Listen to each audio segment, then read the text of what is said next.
আমরা নবীকে পেয়ে খুশি। এখন আপনারা বলেন, যে দয়াল নবী এসেছে আল্লাহ তামাম দুনিয়া সাজাইল, যে দয়াল নবী এসেছে আল্লাহ ফেরেশতাদেরকে ছুটি দিল, যে দয়াল নবী এসেছে আল্লাহ সারা বিশ্বকে সুন্দর করে সাজিয়ে দিয়েছেন, সেই দয়াল নবীর এসেছেন। এই জন্য আমরা যারা নবীর প্রেমিক আশেক রাসূল, আমরা যারা আশেক রাসূল আছি, আমরা নবীকে পেয়ে খুশি, আমরা নবীকে পেয়ে। বারে রবিউল আউয়াল এলেন রাসূল দুনিয়ায়।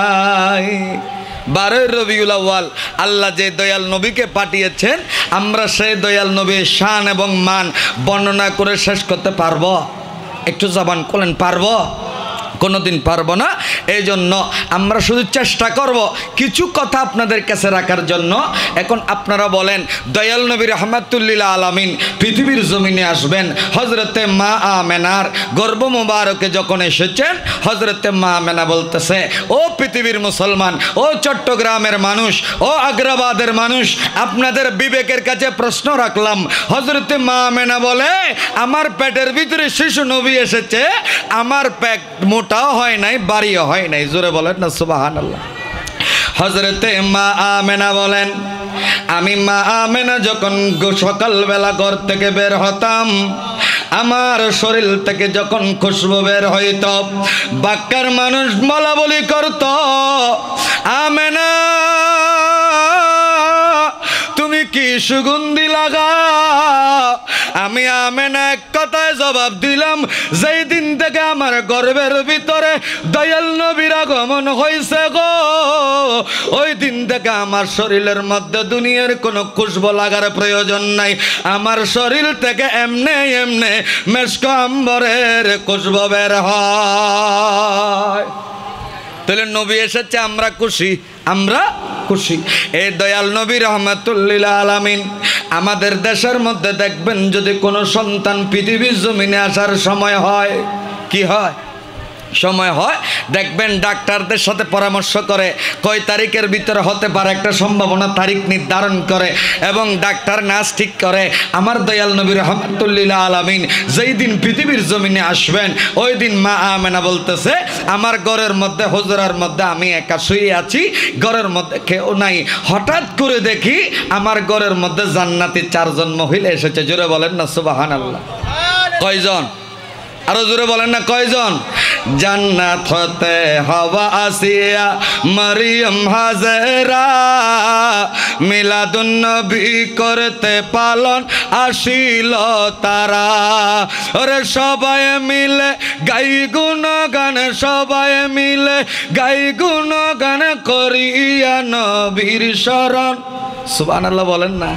নবী এসেছে, হযরতে মা হাওয়া আলাইহিস সালাতু ওয়াস সালাম এসেছেন, হযরতে মা আসিয়া এসেছেন, হযরতে মা মরিয়ম আলাইহিস সালাতু ওয়াস সালাম এসেছেন, হযরতে মা হাজরা এসেছেন, হযরতে মা আমিনা চোখ মুবারক খুলে 4 জন মহিলা দেখতে পেলেন। ডাক দিয়া বলেন, আপনারা কারা? আমার হুজুরার ভিতরে, আমার ঘরের ভিতরে। তারা ডাক দিয়া বলে, আমিনা রে, ও আমিনা, আল্লাহ বলেছেন, কুল বিফাদলিল্লাহি ওয়া বিরহমাতিহি ওয়া বিযালিকা ফালইফরাহু হুয়া খায়রুম মিম্মা ইয়াজমাউন। যে দয়াল নবীকে পাওয়ার জন্য আল্লাহ সমস্ত নবীদের থেকে ওয়াদা নিছে, ওই দয়াল নবী রাহমাতুল্লিল আলামিন তুমি আমেনার গর্ভ থেকে কিছুক্ষণ পরে দুনিয়াতে আগমন করবে। এই জন্য আমরা জান্নাত থেকে 4 জন মহিলা তোমার ঘরে হাজির হইয়া গেলাম। আরো জোরে বলেন না সুবহানাল্লাহ। হযরতে মা আমেনা বলে, খারাজা মিন নূর, আমার পেট থেকে নূর বের হয়েছে। কি বের হয়েছে? নূর। আল্লাহ বলেন, কদ জাআকুম মিনাল্লাহি নূরুন ওয়া কিতাবুম মুবিন। আমি আল্লাহ তোমাদেরকে কিতাব দিলাম, আমি আল্লাহ তোমাদের কাছে সুউজ্জ্বল নূর দিলাম। আমার দয়াল নবী সরকার মদিনা রাহমাতুল্লিল আলামিন বলেন, আউয়ালু মা খালাকাল্লাহু নূরি ওয়া কুল্লু শাইইন মিন নূরিহি। আমার নবী ডাক দিয়া বলেন, উম্মতরা, সাহাবায়ে কিরাম জিজ্ঞেস করলো, ইয়া রাসূলুল্লাহ, নবী গো, আল্লাহ রাব্বুল আলামিন সর্বপ্রথম কি বানাইছে? আমার নবী ডাক দিয়া বলো, সাহাবা, আল্লাহ রাব্বুল আলামিন সর্বপ্রথম আমি দয়াল নবীর নূর মুবারক বানাইছে। কি মুবারক? আরো জোরে বলেন না কি মুবারক। এই দয়াল নবী রহমাতুল্লিল আলামিনের ঘরে চারজন মহিলা এসেছেন। ওনারা পরিচয় দেয়, আমি হলাম হযরতে হাওয়া, আমার স্বামীর নাম হলো হযরতে আদম আলাইহিস সালাতু ওয়াস সালাম। আদম নবীর বাপ নাই মা নাই, বাপ সারা মা সারা চারটা জিনিস দিয়ে আল্লাহ বানাইলেন। কোন বলতে ফায়াকুন হয়ে গেল। হযরতে মা হাওয়া আলাইহিস সালাতু ওয়াস সালামকে আল্লাহ বানাইলেন। মাও নাই বাবাও নাই, মা সারা বাপ সারা। হযরতে আদম আলাইহিস সালাতু ওয়াস সালামের বাম পাজরের বাঁকা হাড় থেকে আল্লাহ মা হাওয়া আলাইহিস সালামকে বানাইলেন। আরেকজন হলেন হযরতে আসিয়া। উনি ডাক দিয়া বলো, ও আমেনা, আমার স্বামী ছিল নাম হলো ফেরাউন, যিনি নিজেকে বলেছেন আনা রব্বুকুমুল আলা, আমি তোমাদের সবচাইতে বড় খোদা। জীবনে কোনোদিন আমি তাকে খোদা বলে ডাকি নাই। এমনকি আমার সতীত্ব রক্ষা করার জন্য আল্লাহ ফেরাউনের পুরুষত্ব নষ্ট করে দিয়েছে। 2 নম্বরে এসেছেন হযরতে মাসিয়া। 3 নম্বরে মরিয়ম, যে মরিয়মের হযরতে মরিয়ম আলাইহিস সালাতু ওয়াস সালাম, যার কোনো স্বামী নাই, স্বামী ছাড়া যিনি সন্তান প্রসব করেছেন, ওনার নাম ছিল হযরতে ঈসা আলাইহিস সালাতু ওয়াস সালাম। ওই হযরতে মা মরিয়ম এসেছেন। আরেকজন হলেন হযরতে হাজারা। উনি বলেন আমার স্বামীর নাম হলো ইব্রাহিম ও খলিলুল্লাহ, আমার সন্তানের নাম ইসমাঈল ও জবিউল্লাহ। যেই দিন আমাদেরকে আল্লাহর হুকুমে দুদু মরুভূমির প্রান্তরে আমাদেরকে রেখে দিয়েছিল, আমি একটা মাত্র কথা জিজ্ঞেস করেছিলাম, স্বামী গো, তুমি একবার যদি বলেন আমাদেরকে আরবের জমিনে গাছ নাই, পানি নাই, ঘর নাই, বাড়ি নাই, দুদু মরুভূমিতে রেখে চলে যাচ্ছেন, যদি আল্লাহর হুকুমে হয় একবার বলেন। হযরত ইব্রাহিম খলিলুল্লাহ মাথাটা নাড়িয়ে স্বীকার করে দিলেন, ও হাজারা, আল্লাহর হুকুমে তোমাদেরকে রেখে গেলাম। হযরত ইসমাঈল ও জবিউল্লাহর পায়ের বাড়িতে আল্লাহ জমজমের পানি দিয়েছেন। ওনার মা হলেন হাজেরা। এইরকম দামি দামি 4 জন মহিলাকে আমার দয়াল নবী যেই দিন বারে রবিউল আউয়াল সোমবার সুবে সাদেকের সময় মক্কা শহরে মা আমেনার গর্ভ মুবারক থেকে পৃথিবীর জমিনে আসবে, ওই দিনই আমার আল্লাহ ওনাদেরকে পাঠাইছে। আরো জোরে হন না সুবহানাল্লাহ। চট্টগ্রামের মানুষ আই জানি নবীর প্রেমিক, যে হতাকিন হইলাম ইন থন বেদাবেত আছে না, কথা বলেন না, আছে। আমরা নবীরে ভালোবাসি। বলে হুজুর কেমন ভালোবাসেন? আমরা আমাদের নিজের জানের চাইতে ভালোবাসি। বলে হুজুর হযরতে আমার দয়াল নবী রাহমাতুল্লিল আলামিন যেই দিন মা আমেনার গর্ভ মুবারক থেকে 12 রবিউল আউয়াল সুবে সাদেকের সময় মক্কা শহরে আগমন করবে, এমন মুহূর্তে হযরতে আব্দুল মুত্তালিব বলে, খোদার কসম, আমি আমার চোখ দিয়ে দেখতে পেলাম আমার মা আমেনার গর্ভ মুবারক থেকে একটা নূর মুবারক এসে আল্লাহর ঘরকে তাওয়াফ করেছে। কি মুবারক, নূর নূর, কি মুবারক। যারা বলেন নবী যদি নূর হয় আল্লাহ থেকে তো নূর কমে যাবে, আমি তাদের কাছে বিবেকের কাছে প্রশ্ন রাখলাম, আমাদের সমাজে দোকানের ভিতরে মোমবাতি আছে কি নেই? একটা মাথন নবাই আছে না? মোমবাতি আছে। একটা মোমবাতি একটা দিয়াশালাই দিয়ে ধরাইলেন, এই মোমবাতি থেকে যদি 1 লক্ষ মোমবাতি ধরান, প্রথম মোমবাতির আগুন কি কমে যাবে? একটু জুড়ে বলেন, কমে যাবে? কিরে ভাই, দুনিয়ার মানুষের বিজ্ঞানীর মাধ্যমে যদি মোমবাতিকে গলাইয়া মোমবাতি বানানো হলো, মোমবাতি যদি একটা মোমবাতি থেকে 1 লক্ষ মোমবাতি ধরানো হয়, প্রথমটার যদি নূর কমে না যায় রে, তুমি কেমনে বলো নবীরে যদি আল্লাহ নূর দিয়া বানাই, আল্লাহর নূর কেমনে কমে? দুনিয়ার একটা মোমবাতির আলো পর্যন্ত কমে না। সুবহানাল্লাহ বলেন না। আমাদের সবার হাতে হাতে মোবাইল আছে কি নেই? মোবাইলের ভিতরে মনে করেন আজকের মাহফিলের প্রধান আকর্ষণ হযরতুল আল্লামা গাজী মাহবুবুল হক আল কাদরি নূরে বাংলা হুজুরের মাহফিল অথবা নাতে রাসূল। আপনার থেকে মজা লাগছে, আপনি বলতেছেন হুজুর আপনার মোবাইল থেকে একটু করে যদি নাটটা অথবা মাহফিলটা একটু আমার মোবাইলে দেন।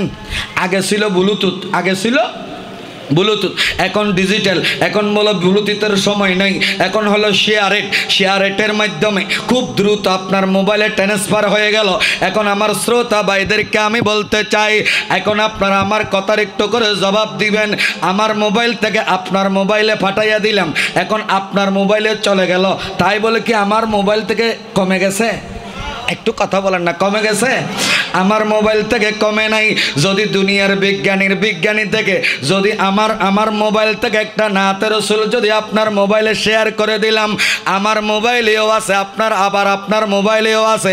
দুনিয়ার বিজ্ঞানীর যদি আবিষ্কার থেকে যদি শেষ না হয়, যারা বলেন নবী যদি আল্লাহ নূর মুবারক দিয়া বানাইছে, আল্লাহ রাব্বুল আলামিন বলেন কদ জাআকুম মিনাল্লাহি নূরুন ওয়া কিতাবুম মুবিন।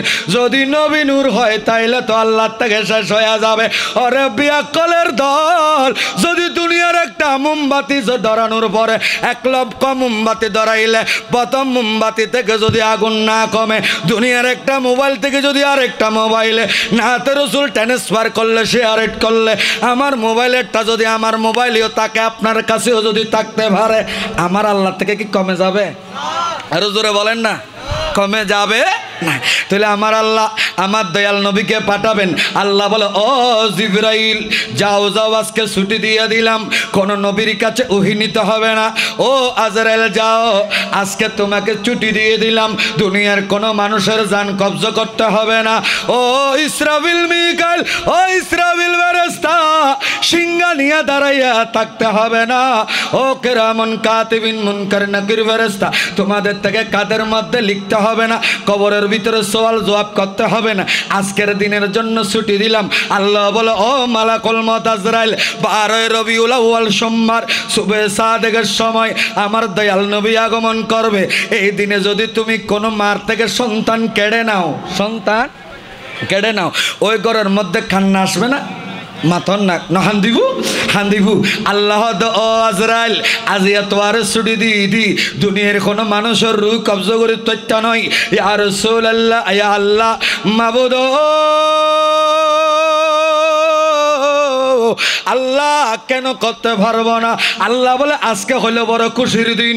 আমি আল্লাহ রাব্বুল আলামিন ওয়াদা নিয়েছিলাম, ওয়া ইযা আখাযাল্লাহু মিসাকান নাবিয়িনা লামা আতাইতুকুম মিন কিতাবি ওয়াল হিকমা। আমি আল্লাহ যাই নবীর ওয়াদা নিয়েছি, ওই নবী পৃথিবীর জমিনে আসবে, মানুষের ভিতরে আনন্দ থাকবে, মানুষের ভিতরে খুশি থাকবে। তুমি যদি কোনো মানুষের সন্তানকে কেড়ে নাও, সন্তান থেকে বাবাকে নিয়ে নাও, মা থেকে ছেলেকে নিয়ে নাও, ওই ঘরের মধ্যে 2 চোখের পানি ফলবে। আমি আল্লাহ চাই না আমার দয়াল নবী যেই দিন আসছে ওই দিন দুনিয়ার কোনো মানুষ কান্না করুক, এইটা আমি আল্লাহ চাই না। আমি আল্লাহ চাই আমার নবী এসেছে সবাই যাতে খুশি হয়। আমরা নবী এসেছে খুশি, নবী এসেছে কথা বলেন না, আমরা নবী এসেছে খুশি। এজন্য নবী এসেছে, আমরা যারা খুশি, আমরা আপনারাই প্রকৃত ঈমানদার, আমরাই নবীর আশিক, কারণ নবীর জন্য আমরা জান দিতে প্রস্তুত। জোরে বলেন না সুবহানাল্লাহ। সালাতুন ইয়া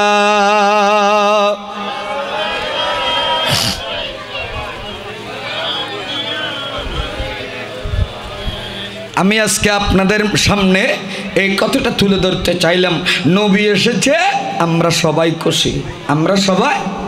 শুধু নারাজ ছিল শয়তান, নারাজ ছিল, কথা বলেন না, নারাজ ছিল। আচ্ছা, এখন যারা নারাজ আছে তারা কি মানুষ না শয়তান? তারা কি আশিক না শয়তান? শয়তান।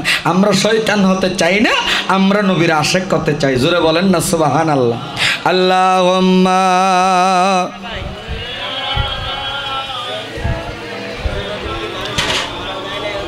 না না না ওই দিন, ওই তারিখে যেই দিন আমার নবী আসছে, ওই দিন আল্লাহ মালাকুল মউতকে তো ছুটি দিছে, কেউ কারো জান কবজ করতে পারবে না, কারণ নবী এসেছে খুশি, নবী এসেছে।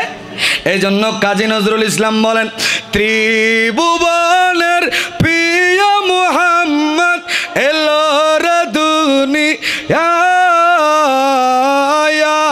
রে সাগর আকাশ বাতাস দেখবি যদি আয়, রে সাগর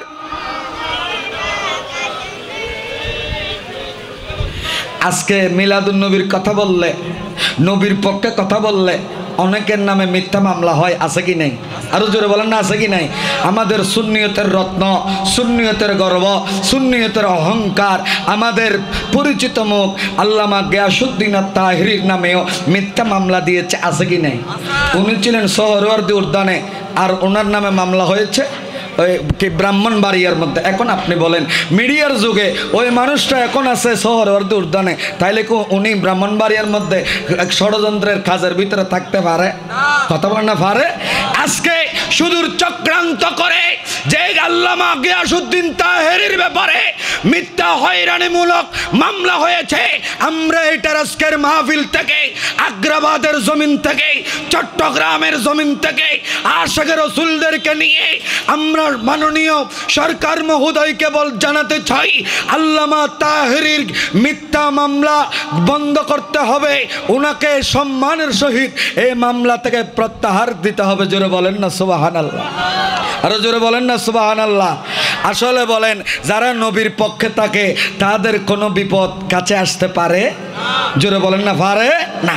যদিও এসে যায় আপনি মনে করবেন ইন্নাল্লাহা মা'আস সাবিরিন, এটা আমার আল্লাহর পক্ষ থেকে আমার সবরের পরীক্ষা হবে। যদি বলেন হুজুর আমি সারা জীবন নবীর কথা বলেছি, এরপরও কেন হয়, আপনি নিজেকে মনে রাখবেন মাঝে মাঝে আপনাকে আল্লাহ পরীক্ষা করবে, আপনার থেকে সবর করতে হবে।